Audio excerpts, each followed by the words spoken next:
Good afternoon. My name is Wolf Gruner. I'm the director of the USC Shoah Foundation Center for Advanced Genocide Research, and I am a professor of history here. And it's my great pleasure to welcome you all. Thanks for coming. Just as a housekeeping, there's center programs are over there. You can also get on our news letter list so that you get information about future events. And today it's my special pleasure to introduce you to one of our recent fellows who is, let's say, in comparison to most of our fellows, not coming from very far. She's coming an in-house fellow in the USC undergraduate student, Anna Lee. And she is a senior right now at USC, majoring in English and minoring in Spanish. And what is TESOL? Teaching. It's under education. Oh, okay. So education. She had spent the last summer as a research fellow at our center, and this is one of the endowed research fellowships we have, specifically targeting USC undergrads, and it's the what is it? The Beth and Arthur Lev Student Research Fellowship. The Beth and Arthur Lev Student Fellowship.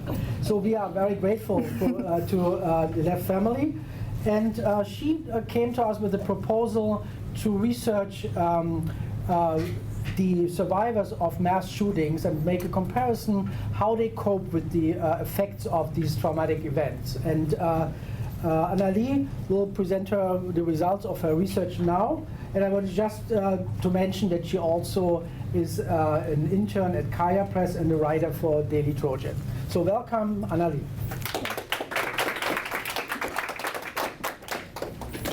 Thank you. Thank you for everyone for coming.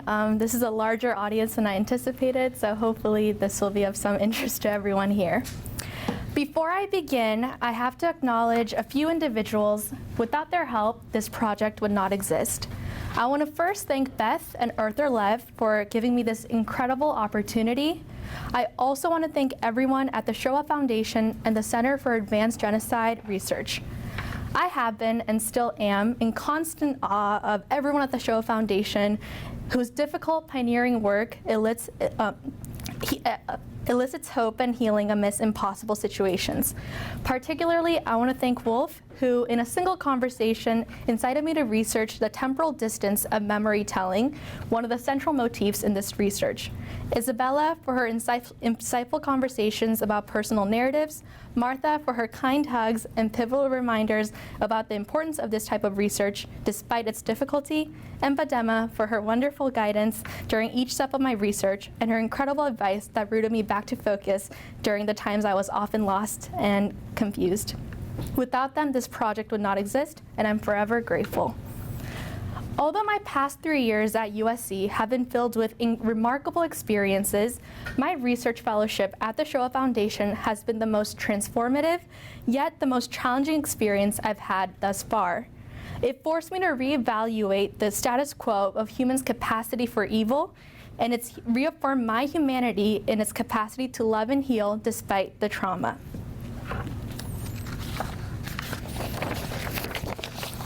Applying for the Beth and Arthur Lev Fellowship seemed an amalgam of perfect coincidences and timing. The fateful class field trip in my Spanish 304 class that took us to the Shoah Foundation that piqued my interest only a few weeks shy of the deadline, and Professor Schwaker, who kindly advised me during the application process.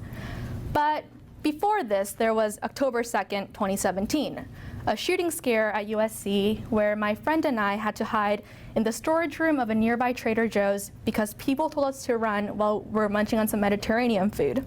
Within that hour, we're locked in. I tried calling friends and family with little success and blankly counted the boxes of bananas in front of me dozens of times. And before that, quite literally the day before, was October 1st, 2017. That was a Vegas shooting, the deadliest mass shooting in America.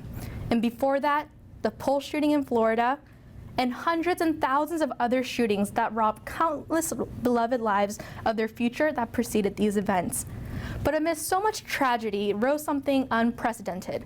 March for Our Lives movement and the Never Again movement after the Parkland shooting on February 14, 2018, that killed 17 lives and staff members in Marjory Stoneman Douglas High School in Florida.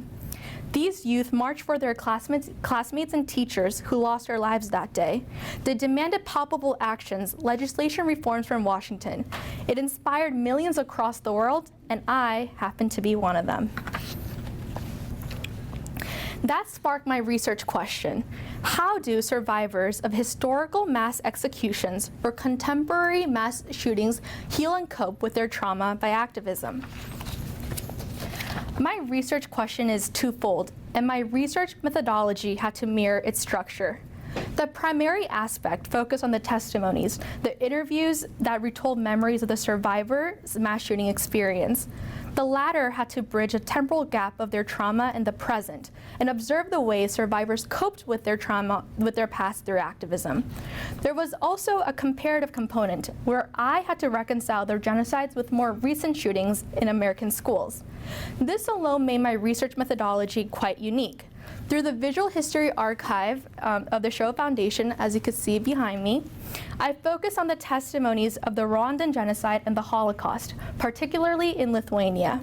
Experiences of mass executions are different in genocides across time and culture, but the survivors of these particular experiences eerily had many similar overtones with those of contemporary mass shootings, which compelled me to study their narratives.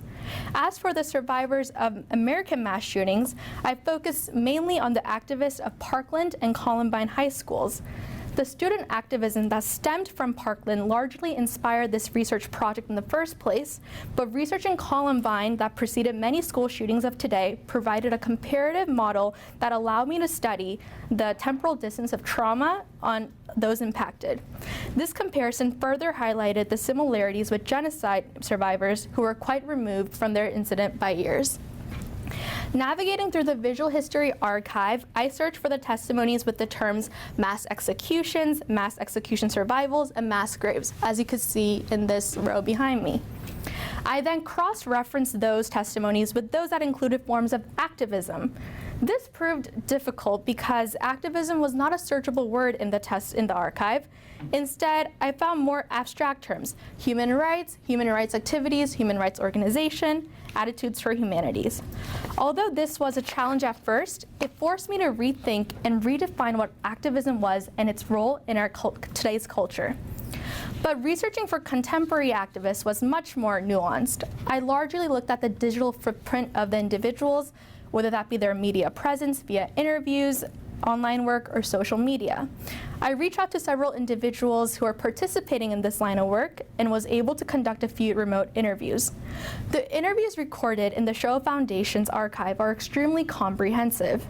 The questions often start from the beginning of the individual's life. It catalogs one's family, one's education, one's environment pre-genocide, which makes the horrors of the event even more transparent. It then asks about the individual's life afterwards, humanizing them beyond their survival narrative.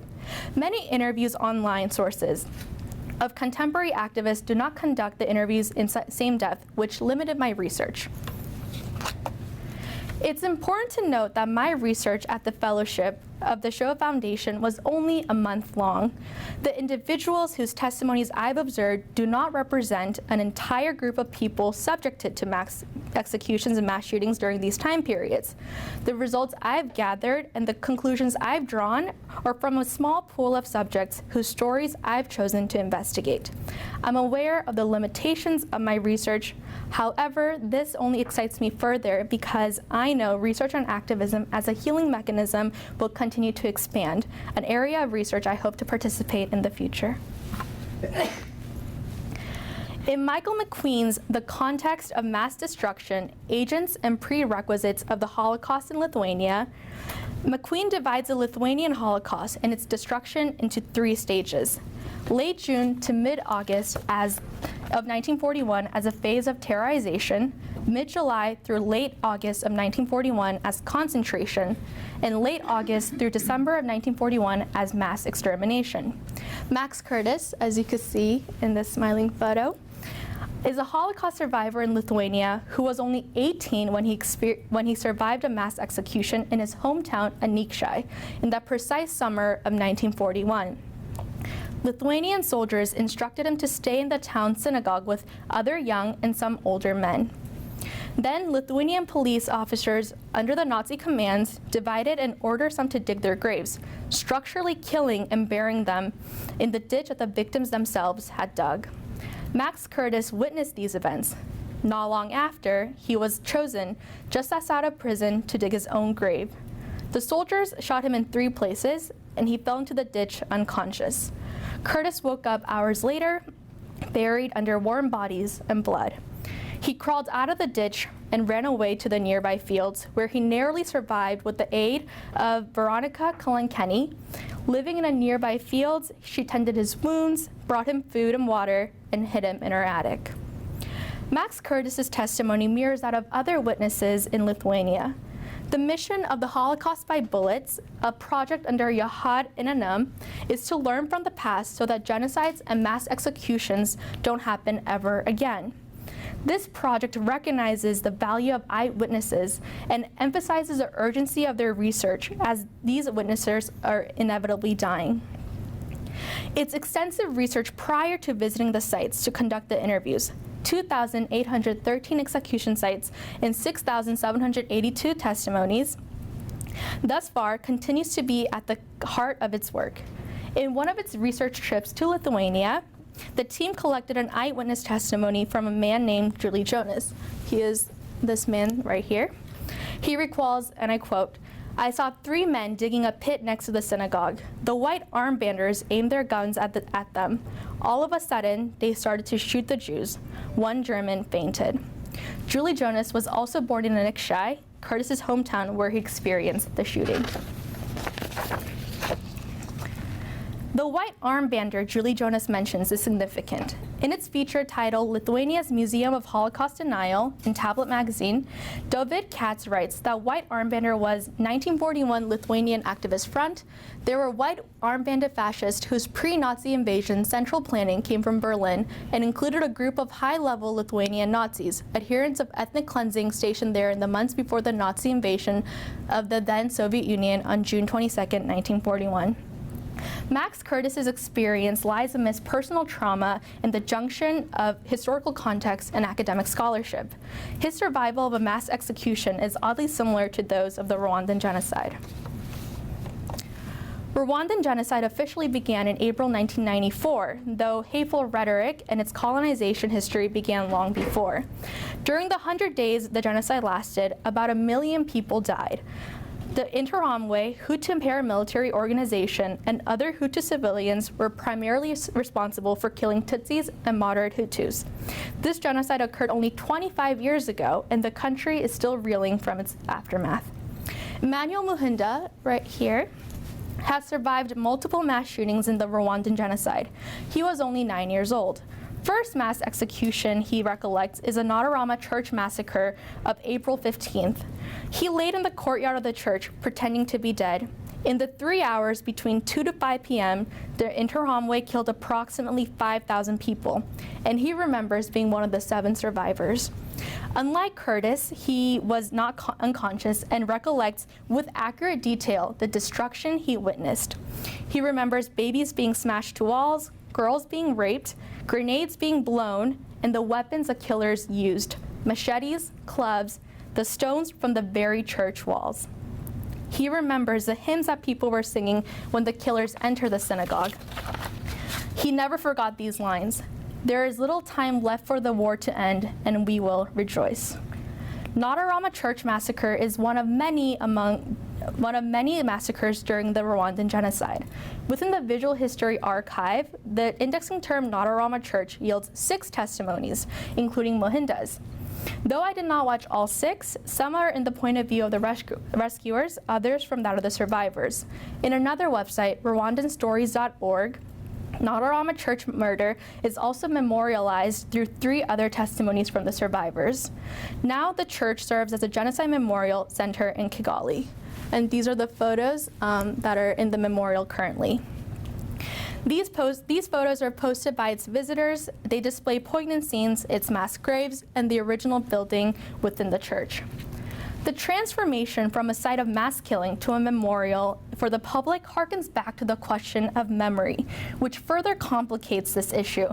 In Suzanne Buckley-Zistel's article, Remembering to Forget, Chosen Amnesia as a Strategy for Local Coexistence in Post-Genocide Rwanda, Buckley-Zistel's interviews with the locals highlight the controversy genocide memorials have caused within the community.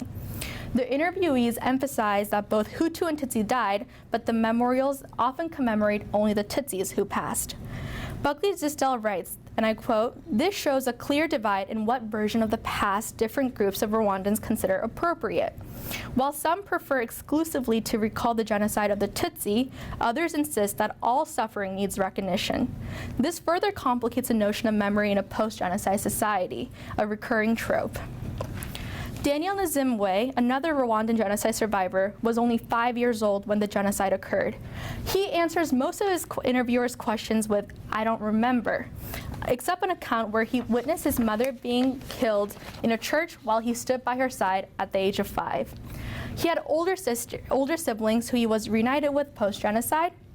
It's important to note that for Daniel Nzimwe, who has a new name since he moved to the US, Daniel Trust, his post-genocide recollection is what occupied most of his childhood memory, and thereby his testimony, which entails abuse from his relatives. The 3 survivors whose testimonies I've presented are from the Visual History Archive of the Shoah Foundation in Holocaust and the Rwandan genocide. The following 2 narratives are from the survivors of contemporary mass shootings in American high schools. The 2 survivor testimonies of contemporary mass shootings I've studied are from Sam Grenio and Mei-Ling Ho-Shing of the Columbine High School and shooting in Colorado and Stoneman Douglas High School in Florida, respectively.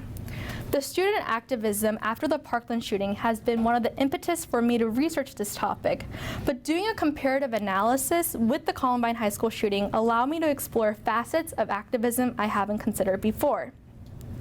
Finding that survivors to research has been an interesting process because, similar to the Visual History Archive, I had to cross-reference the individuals who are both survivors of mass shootings and activists for its cause. Unlike the Visual History Archive search engine, however, I had to sift through various narratives online from multiple sources to find their stories. Columbine High School shooting happened in Columbine High School in Littleton, Colorado on April 20th, 1999. The 2 shooters, the seniors at the school, killed 13 and injured 20 and committed suicides on site. Subsequent investigations revealed that killers intended to bomb the school, planning to kill hundreds, but when the bombs failed to detonate, they started their shooting spree. Sam Grenio has, as shown here, this is his high school photo and this is him currently, has appeared in multiple interviews with the Huffington Post, NBC, and others to share his experience and fight against the prevalence of gun violence. In a video interview with the Huffington Post, Grenio recalls running from the cafeteria of the Columbine High School when a teacher, Davis Sanders, who lost his life that day, yelled at his students to evacuate. Through the commotion, Grenio remembers hearing loud gunshots and running for his life. He hid in a small room near the cafeteria with other students and an adult. He, along with others, heard the shooters outside and Grenio wedged his foot in between the doors to barricade it. The doorknob kept turning and he and 17 others exerted force on his wedged foot to prevent the door from opening. It was a silent struggle, he remembers. There were no words exchanged, but eventually the shooters left. Grenio recalls the small details, conversation he had with his friends before, the test he was trying to study for when the shooting occurred, his teacher, Mr. Sanders, saying the F word and realizing how serious the situation was then. While the interview was thought-provoking, it was only about 30 minutes long. The length and the content would have been different had it been relayed in a traditional oral testimony. 17, it's an odd number. There were 17 students in the small room with Grenio. 17 people were killed in Parkland, 17 more were injured. Parkland shooting occurred in Marjorie Stoneman Douglas High School in Parkland, Florida on February 14th, 2018. The former student of the school was a shooter, and after killing 17 and harming 17 more, he fled, only to be caught. Parkland shooting surpassed the Columbine shooting as the deadliest high school shooting in America. The survivors of this shooting founded the Never Again MSD, an advocacy group against gun violence, and started the March for Our Lives movement, a student-led demonstration against gun violence. Mei-Ling Ho-Shing may not be the face you associate with the March for Our Lives movement. Perhaps Emma Gonzalez or David Hogg come to mind. However, she is a Parkland survivor and a relentless activist. She has spoken on national and international platforms such as the National Council for Behavioral Health and the UN. In an interview with the Sun Centennial, they quote, Mei-Ling Ho-Shing hid behind a desk in her Algebra 2 class in the freshman building at Stoneman Douglas, holding the hand of a foreign exchange student from Dubai. Before the shooting, Ho-Shing, 17, a junior from Coconut Creek of Jamaican Chinese heritage who got into the Parkland shooting on reassignment, was already an activist with the Black Lives Matter. Mei-Ling Ho-Shing gave speeches and talks at various platforms, but what she says about what happened on February 14, 2018 is very similar to one another. The focal point of her talk is on her activism and the prevalence and the horror of gun violence, not only in Parkland, but also in Black communities. This marks one of the differences between the testimonies at the Visual History Archive and the stories of contemporary shooting survivors. For genocide survivors, their testimonies in the archive recount the experience of survival in a chronological order. The interviews are often conducted in their homes and is in a much more intimate setting than that of a press conference of the Parkland survivors. Although genocide survivors know that their stories will be made public, the impact of their story is not as immediate nor uproarious as a political rally at the March for Our Lives. For contemporary shooting survivors, however, their narratives are often focused on their activism. Though they do speak on their survival experience, the narrative is often fragmented, detailing a specific moment rather than a chronology. In the interviews and talks, they are encouraged to speak on the so what component, the consequences that arise and the directions they're heading towards. They're often mobilizing for a larger political cause in a much more public setting that may be a factor in the difference of their narrative telling. Watching three historical testimonies of the Visual History Archive raised many questions. I've selected a fraction of their stories to present here today, but their interview in its entirety is much more horrific. Their retelling seems stoic. There were no moments of outbursts or exclamatory interruptions. However, the narratives of contemporary mass survivors are often told differently. It's much more emotionally written. This raises further questions in the role time plays into one's trauma. Interestingly enough, there is only a 5-year difference between the Rwandan genocide and the Columbine shooting. Rwandan genocide occurred in April 1994 and Columbine High School in April 1999. In noticing this disparity, I want to further explore the national context, cultural modes of expression, and gender dynamics of distinct historical genocides that dictated their narration. Trauma manifests in many ways. Lack of emotion is just one of them. It should not be reduced to a simplistic explanation that trivializes anyone's pain. It interweaves many complexities, and this is an area I hope to research further. I first found comparing their narratives a jarring task. Their socio-cultural context, their home countries, their upbringing all seemed too disparate to reconcile. However, there was an odd overlap among their testimonies. Each survivor was young when they experienced their trauma. The youngest was 8 and the oldest 18. The survivors of contemporary mass shootings were all enrolled in high school at the time as 17-year-olds. Mass executions experienced by young adults and their subsequent actions to protest against it also raises an important question, the link between activism and youth. Furthermore, the majority of the shootings happened in churches and schools, designated safe spaces for the public where violence is explicitly frowned upon and banned. The killings carried out in these spaces undermine the victim's trust in the situation and in its sanctity. Many Rwandans who fled to churches often couldn't afford to hide elsewhere, and they believed that such brutal killings could impossibly happen in the house of God. However, the perpetrators and killers often targeted these areas, knowing that concentrated large numbers of people were locked in without escape, giving them an easier leverage to murder. The shooters targeted schools during operation hours because they knew they could target both students and teachers at their most helpless. Columbine's shooters targeted cafeterias and libraries at its most crowded hour. The Parkland shooter fired into hallways and directly into classrooms when the classes were in session. The perpetrators of these attacks, both in historical and contemporary killings, were often survivors' neighbors and peers.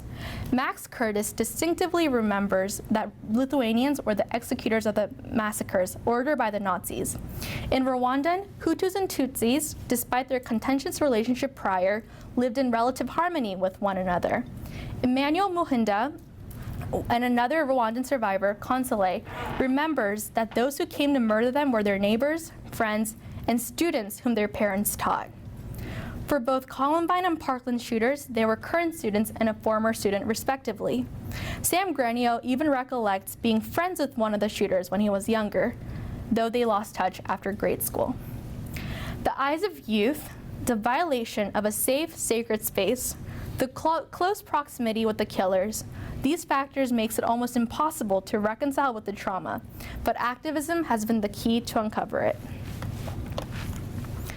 One of the most important discoveries during my fellowship was my learning that activism didn't begin with the Never Again movement. Oftentimes today, we credit the youth of Parkland for inciting this incredible movement in response to a mass tragedy. But as amazing and awe-inspiring as these students are, the survivors of Holocaust, Rwandan genocide, and Columbine have been fighting for the same cause, although quietly, for years. Of course, a caveat exists. Aforementioned, my research is only a small fragment of a much larger study of trauma and activism. I'm acutely aware that activism is not the end-all solution to trauma and the scars that these gruesome events leave. The suicides of survivors and loved ones testify to the impact of trauma long after. In 1 week, on March 2019, 3 suicides shook the nation, 2 young Parkland survivors and 1 man whose daughter died in the Sandy Hook shooting. The indelible imprint trauma marks is hard to obliterate, and the grief and the suffering that cloud these events make them even harder to process. But even then, activism is still an antidote. It is not perfect, but it gives someone something to hold on to when trauma takes everything away. It makes concrete of the healing of one's pain, and for that, it gives something to be fighting for. At first, I was confounded because the VHA indexing terms did not have the word activism as a searchable word, as I mentioned before. However, soon after, I realized why. It's almost impossible to capture the wide range of what constitutes as activism. What is activism anyways? Merriam-Webster defines activism as a doctrine or practice that emphasizes direct, vigorous action, especially in support of or opposition to one side of a controversial issue. Based on my research, activism embodies much more. Freud, in his Beyond the Pleasure Principles, defines trauma as that which cannot be defined. No sense of conviction of the correctness of the construction that has been communicated to a patient suffering trauma, Freud writes. Activism is then its very antithesis, grappling with and defining the undefinable that attempts to thwart one's identity. It is a reclamation of the self lost amidst the trauma. I've categorized activism into 3 facets based on my research: creative, legal and political, and restorative. Creative activism is a transforming experience into tangible forms of art, capturing the memories as a way to educate an audience. Oftentimes, though, the motivation for creating these artworks is to heal and understand their own trauma, rather than marketing it for public consumption. Legal and political activism are the activism that our contemporary American culture is familiar with. It attempts to reform or change the legal policies of gun control to bring about change, and often is interdisciplinary with academic research. Restorative activism is an elusive, almost miscellaneous category to capture actions of forgiveness or gratitude. It is this category that makes activism difficult to define, because oftentimes these moments are quiet and solitary. Due to VHA's extensive interviewing process, some of these stories have been preserved. Creative activism is translating one's personal grief into palpable creative means, whether that be a documentary, a book, or an artwork. Many of the creative activism I've seen require the survivors to recall their memories in depth. Though all activism is a response to trauma, this form of activism is the most visceral, as the survivors often had to relieve their pain to mold it into something else. This activism was also reflective because while survivors were inspired to share their personal experiences with the world so that such horrific incidents don't happen, it was also a deeply intimate exercise with the self. Often, the memories the survivors buried manifested outward, forcing them to reconcile with their past. Sam Grenio's unfinished documentary, Columbine and Wounded Minds, is a form of creative activism. In 2013, Grenio's interview with the HuffPost says, and I quote, and it's right here, "Then in 2009, 10 years after Columbine, I realized that I needed counseling, but also realized what I wanted to make the film about, raising awareness for people who need long-term healing. Everyone wants to help out right away, and that's great, but 1 or 2 years down the road, you feel like you're on your own. Along my journey, I'm realizing that counseling isn't necessarily the answer because I'm finding that everyone has their own style of therapy. Building communities of people who can talk to one another is one of the big answers that I found." Here is a trailer for his documentary. Hi, my name is Sam Grenio. I'm 29 years old and I live in Denver, Colorado. On April 20th, 1999, I was 17 years old and a junior at Columbine High School. I was eating lunch in the cafeteria and studying for a test when there was a noise outside and everyone stood up to see what the commotion was. And very quickly after, a teacher ran in, told us to get down, and then shortly after came back and told us to run. I quickly found myself in an office located in the kitchen along with 17 other people. For the next 3 hours, I not only had to keep myself and everyone else calm, there were times when we had to struggle to keep the door shut as the shooters tried to get in. The whole world watched while I was trapped in that room.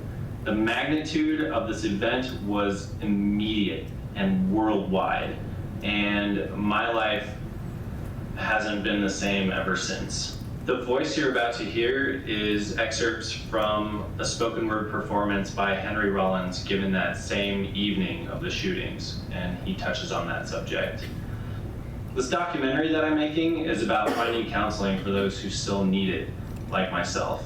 And I really thank you for your support. This absolutely could not be possible without you. Thank you. You know what happened in Littleton, Colorado today. What would bring a young person or persons to do such an act? Do you remember how hard it was to grow up? No one had an easy time growing up. No one in this room had an easy time growing up. Life throws a lot of curveballs and questions at you. Where does a young person go to get some solid answers, you know? And if you can't go to your mom and dad or some kind of keeper that you have, where are you going to get it from? So these kids, they're just kind of cut loose in the great American, you know, fucking nowhere land to figure it out. If I had a word to describe all the things that I think of your mind, oh, it would be contrary to the things that you find in the dictionary. I can't explain, just another thing that you can't read. And like me, can't you see? We're just complex, we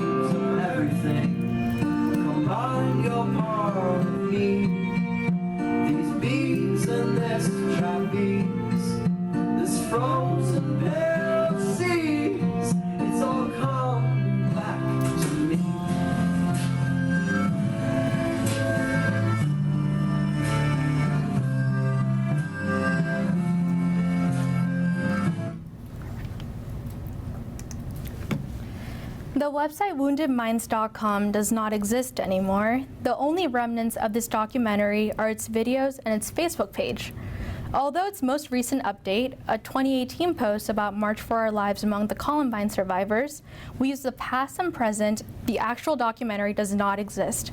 I've contacted Grenia through social media but did not receive a reply. Its incompleteness seemed ironic. We're Columbine, a documentary reflecting on the Columbine shooting 20 years later, came out in 2018 to wide acclaim. The filmmaker was also a survivor. I was tempted to start over. I've done significant research on Grenio and his work by that point, but the moot conclusion I've come to find disappointed me. This was when I began thinking about creativity differently. Creativity is a continuous process, not a deadline. Its infinite source requires constant revision and pauses. While a piece of artwork could be finished, its nature demands much more.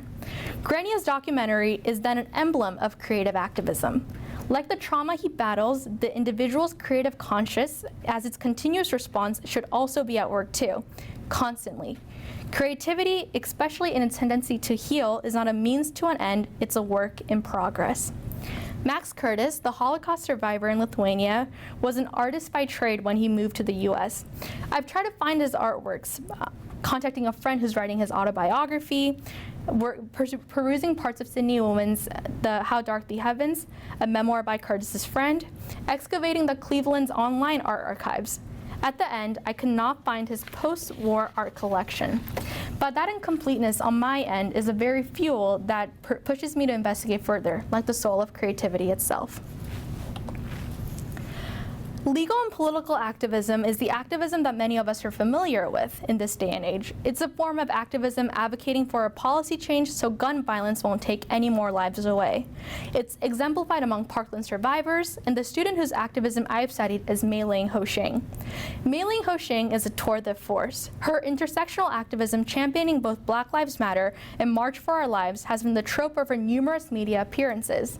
She's painfully aware that the media coverage around Parkland, what she calls as a jewel of the community, is disproportionate to the Black communities impacted by gun violence.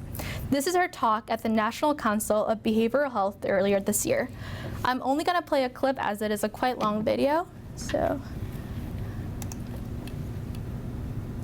Like many of her classmates, our next speaker. Gun violence did not start on February 14th. But the Parkland shooting can galvanize us once and for all. Maybe because it affected an affluent community. Did you know that 11% of Stoneman Douglas is Black? Did you know that 40% are minorities? Possibly not, because the media doesn't portray us. They maybe show you Emma Gonzalez or David Hogg. They say how articulate Emma Gonzalez is and how smart David Hogg is for wanting to be inclusive, for speaking on behalf of Black students. But as you can see, David isn't Black. Black students don't need a spokesperson. I clearly don't need a spokesperson.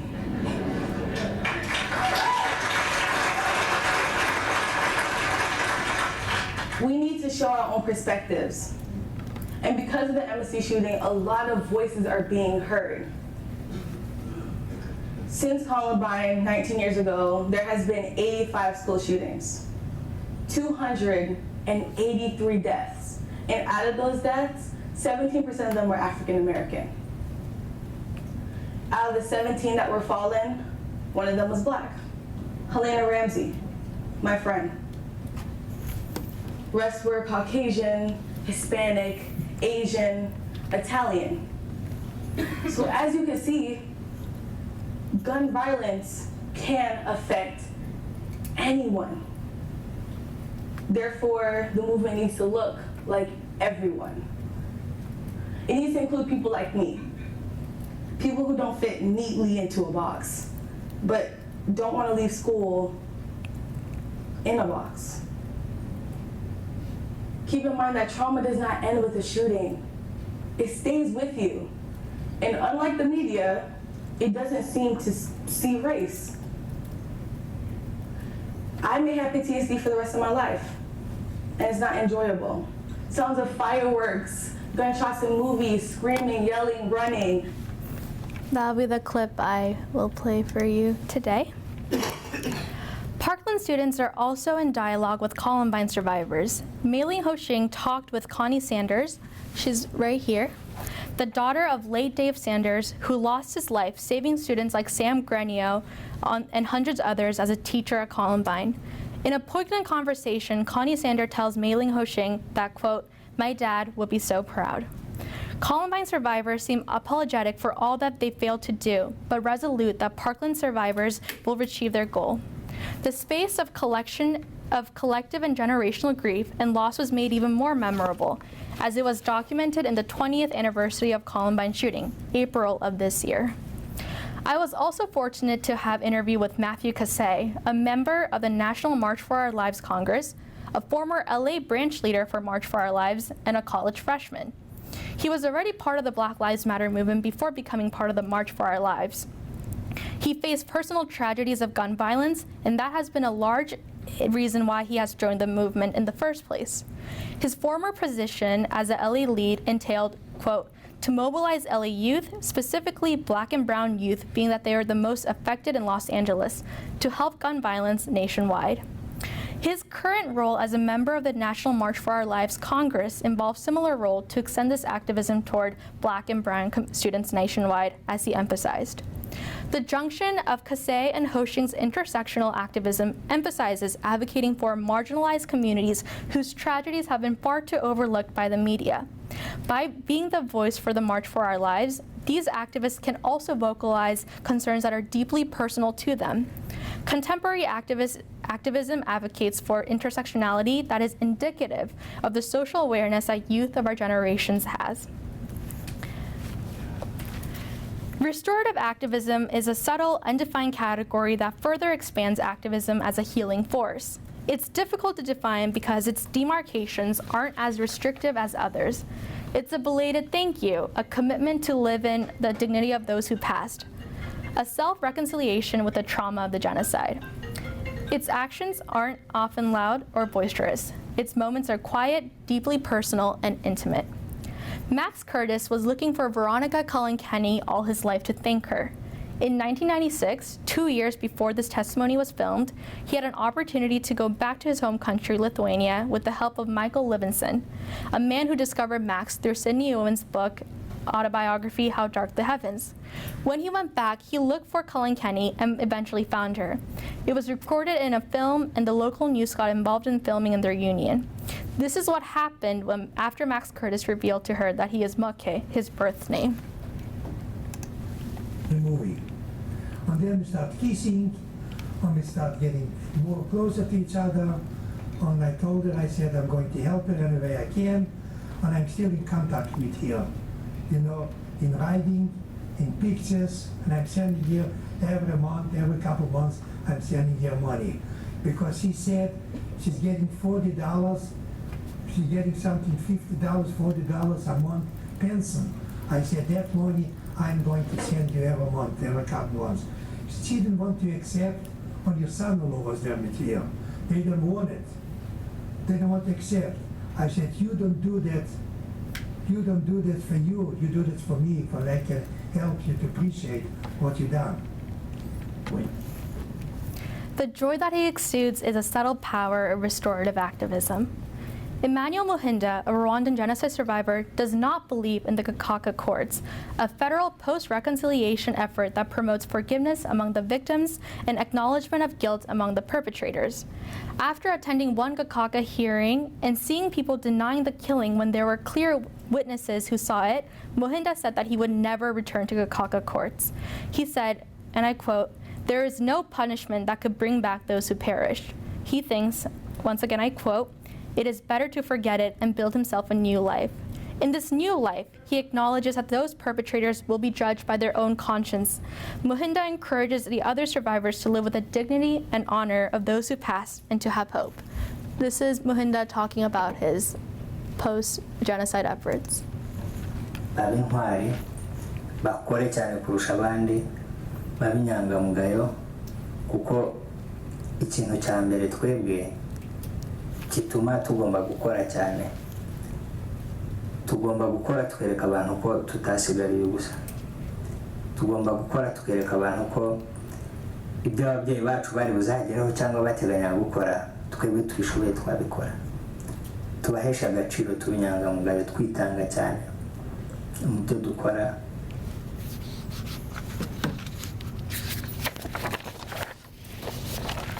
Muhinda's restorative activism is much more unsettling than Curtis. There is no neat bow to the story, but it is most reflective of the lives that survivors will have to lead after the trauma. It's a battle within the self, and Muhinda's message to other survivors are imbued with hope and courage.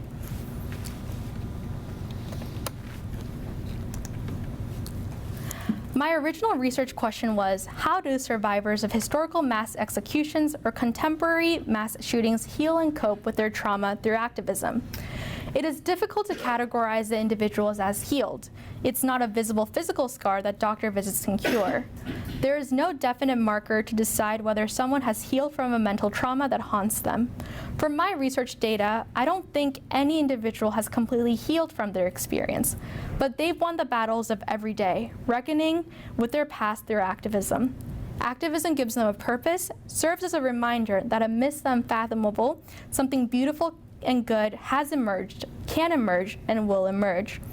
Though trauma may leave an irreversible stamp, activism can mitigate and heal those scars. In conclusion, the survivors of the Holocaust in Lithuania and the Rwandan genocide and contemporary American mass shootings in Columbine High School and Parkland High School employ activism to cope with their trauma. Differences and similarities arise from their experience. Notable differences are the ways narratives are conveyed from testimonies of the genocides and the stories of the contemporary shootings. The genocide survivors, whose interviews have been conducted through the Shoah Foundation, often recount their survival experience in detail, chronologically. That is, of course, propelled by the questions in the interviewers themselves. The latter, however, often focus on their activist work, while the narratives they choose to share are in snippets of a singular incident. The manifestation of outwardly expression is an area of research I hope to investigate. The commonalities in their experience entail the transgression of safe spaces, such as schools and shootings, such as schools and churches. All the survivors whose stories I've studied experience and witness mass killings in either a church or a school. Furthermore, the perpetrators of this violence were often familiar with the individuals whom they harmed. Finally, all the survivors I've studied were young, between the age of 5 and 18, when they underwent their trauma.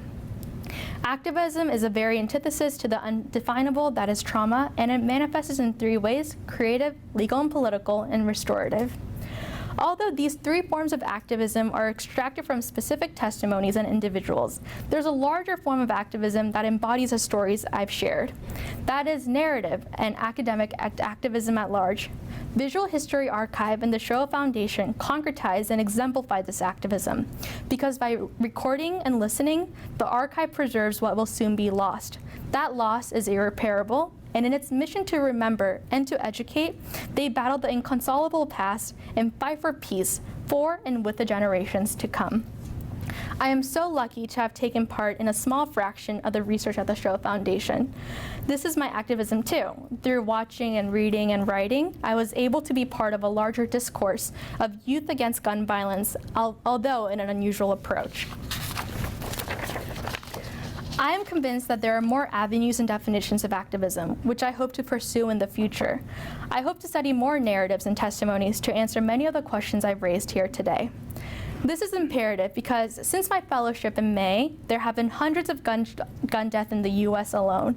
Many weren't publicized, but the El Paso shooting, and less than 24 hours later, the Dayton shooting in Ohio occurred in one weekend of August this year. I do not have an adequate response, but I think they do.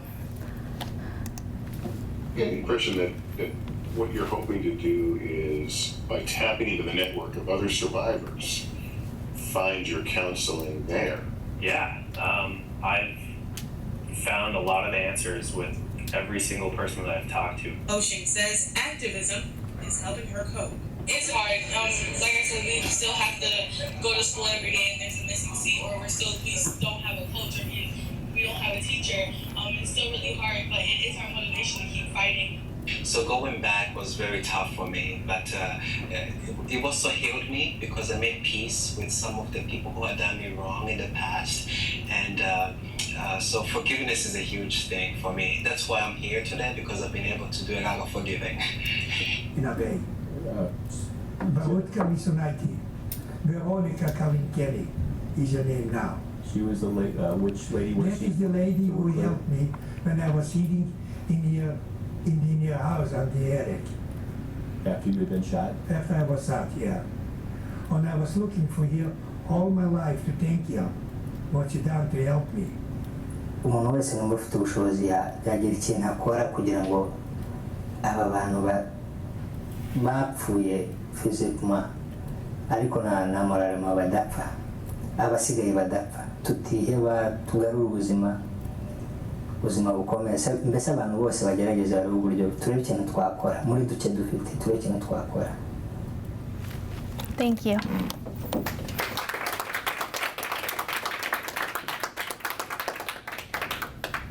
Are you taking questions? Sure. Yes. Any question? Yes. If I make a comment, as far as I know, this is the first Korean lady doing this big research and presenting. No Korean man or woman ever did it, because Korea went through a lot of mass execution and violence, whatever. But thank you. Thank you. Very brilliant, bright future in this field. And then thank you for inviting us to talk to us today. Thank you. Thank you. Yes? Did you look into the duration of the activism at all and compare that? Yes, for Sam Granio's activism, I think he's still very outspoken in his community today, and he has been speaking since 1999 when the shooting occurred. But as for the Holocaust and the Rwandan genocide survivors, I think their activism is much more nuanced. It's a lot more subtle, and I believe, unfortunately, Max Curtis has passed since the recording of the interview. So, but I'm sure that he was in contact with Veronica Cullen-Kenny. I don't have any doubt about that. Yes. Thank you for your Thank you. and for your research. I'm curious about how in your research did you approach the challenge of assigning activism to some of the things that you identified? Because if survivors didn't talk about it in the form of like that forgiving someone is activism, or how did you approach how much license you had or latitude you had to call something activism? Like, do you just know it when you see it, this is activism and this isn't? How did you make those distinctions? So actually my process was kind of like backwards. I've selected segments of testimonies, and I've seen things that have really inspired me, and I wanted to categorize them, but it was hard to be like, this is activism, when I didn't really have a definition of what activism was. So after I compiled all the segments and bits of the pieces that I want to present here, I've actually then tried to redefine what activism was for this purpose of research. And I think activism as the antithesis of trauma, in that it's trying to like always fight it and battle that kind of horrible experience, it was able to make it really inclusive in ways that that manifested today.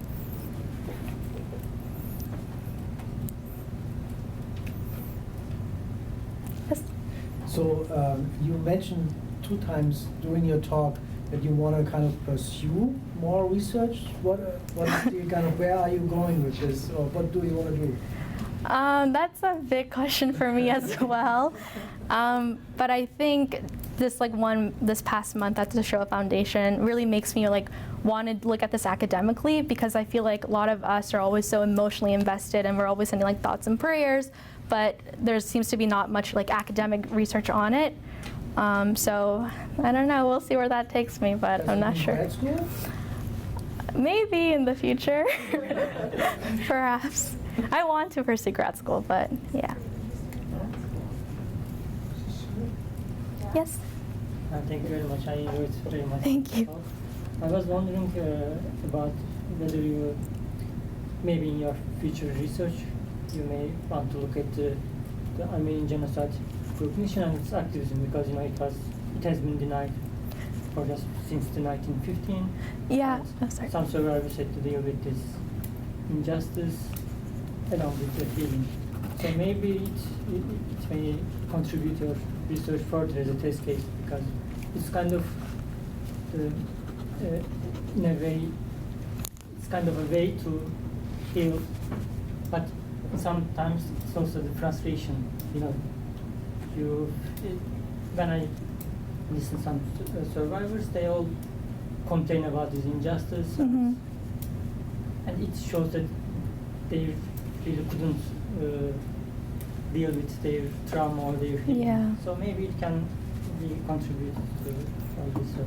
Yeah, I would love to research it in the future. Like, yeah, it was really limiting, but I think there's a lot more avenues to explore. Thank you for mentioning. Yes? Terrific talk. Thank you.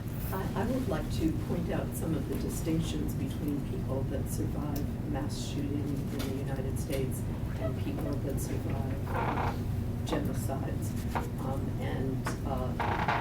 One might be that as horrid as it is to survive a mass shooting, Mm-hmm.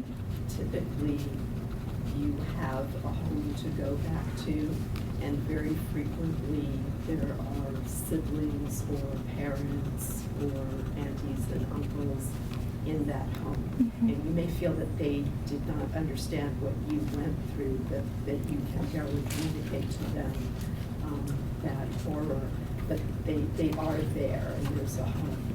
And for most people that have undergone genocide, there's frequently no home, Mm-hmm. and there's frequently no relatives. And it's an ongoing thing from day to day. So you may have survived the one day in Cambodia or the one day in Rwanda, but tomorrow is the next day, Mhm. and there's still people coming for you the next day, Yeah. and there's still people coming for you the day after that. And you don't know it's a mystery what the duration of this could be. Mhm. You don't know whether it could go on for years and years, or whether it will stop next week. And they're very, they're quite different situations. And I love that you focused on the positivity, the will to do good afterwards. But I believe that the people are undergoing very, very different things. Yeah. And that was actually an area of research I want to because I don't want it to trivialize anyone's experience, whether that be a mass shooting or a genocide. But I think that is something to really look into in the future. Thank you for bringing it up. Thank you. Hi. If I may add one more thing, so I like the title of this organization, Center for Advanced Genocide Research. We're talking about genocide, we think about 50 years, 100 years, 200 years, all times, But this one deal with what's happening. So it's a good sign, and thank you. Thank you. I have a more technical question. So you mentioned that there's a difference between the life stories of the Visual History Archive, the genocide survivors, and the interviews you used from the school shootings. Mm-hmm. So how do you think this impacts the research and your understanding what the people are doing? Just trying to counter-imagine, you would have life stories of school survivors. Would this change anything? Yeah, I mean, it was a really big roadblock for me, I think, during research, because Shoah Foundation's interviews are so comprehensive and thorough, and watching the testimonies of the contemporary survivors, it was not like that at all. So I think I've kind of chosen to focus on what the survivors repeated, probably because I watched multiple interviews with the survivors, and I guess kind of the motif of what they've said over and over was what I've chosen to focus on here today. But yes. Yes. I liked your point about the creative activism Thank you. being a process and not a result. Yeah. I thought that was really insightful. Thank you.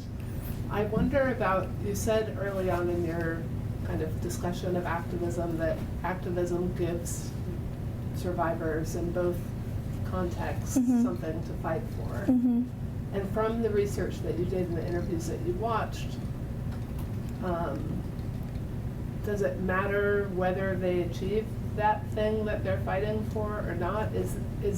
Does the potential impossibility of achieving the thing affect how they are Yeah. dealing and coping?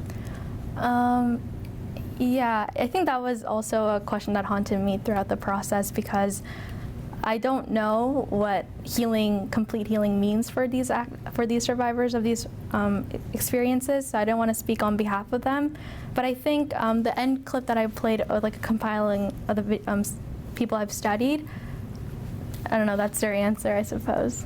And maybe if there is no complete healing, maybe like the partial healing is as best as we can hope for. And I wonder whether you could take the kind of process-oriented perspective that you're taking about creative activism and Mhm. apply that to activism more broadly too, that maybe it's not, I mean, this is what your talk is making me question, that maybe it's not about the goal or the result of the activism, but the process itself. That is, which is what you argue about creative activism. Maybe that applies to the other categories too. Yes.